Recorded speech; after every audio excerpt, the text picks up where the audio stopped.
Good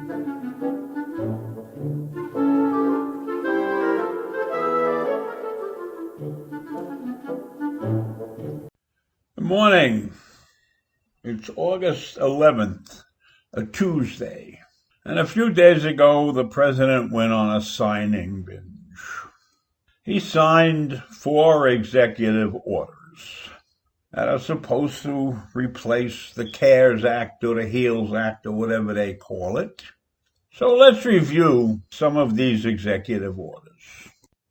But before I review them, let me caution you, because they're very controversial with respect to whether they're even legal. There's much talk about the constitutionality of these particular executive orders.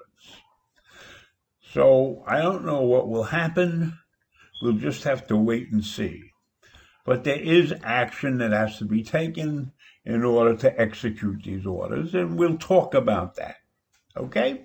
So I'll start with the eviction moratorium.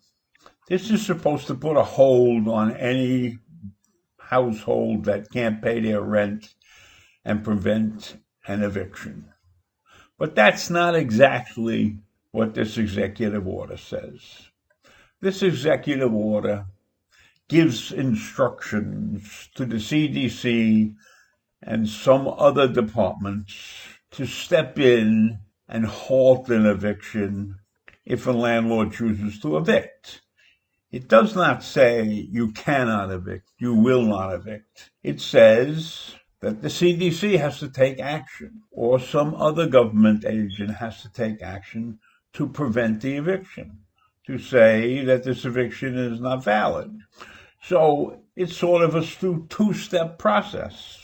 Whereas when the president promotes it, it's like it's a done deal. It's like if you get an eviction notice, you can just tear it up and throw it away. But that's not true, because that's not the wording of the eviction notice.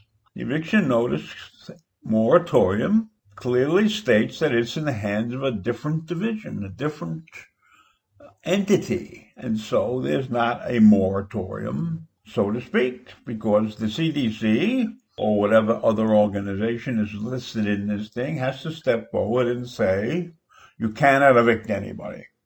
So that's point number one. That's the first item.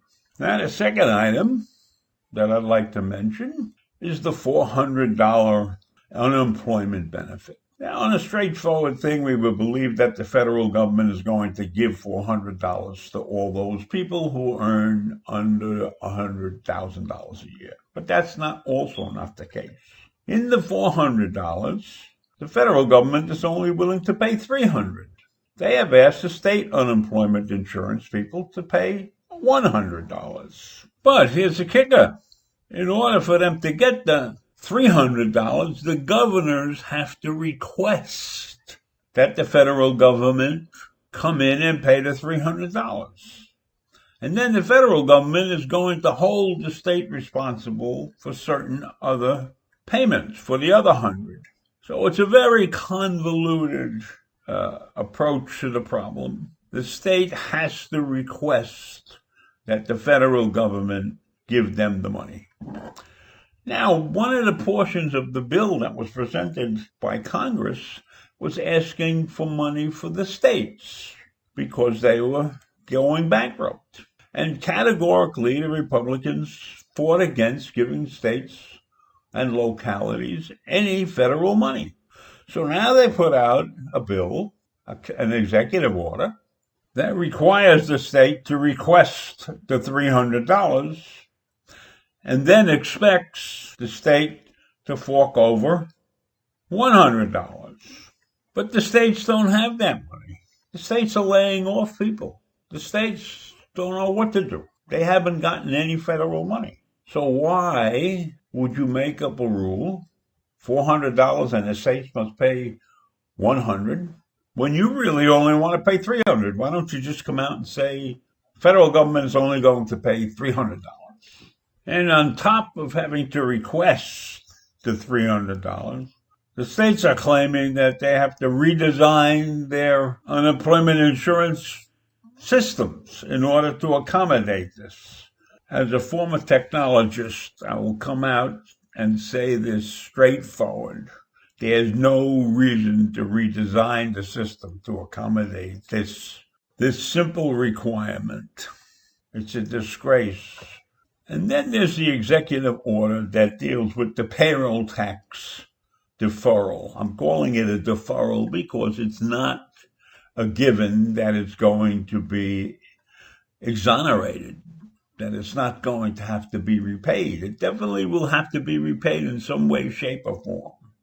Now, this is the portion of the payroll tax that the employee is responsible for. The employers are still responsible to pay their portion of the payroll tax. So all this is doing is deferring the date for a portion of the payroll taxes paid by the employers.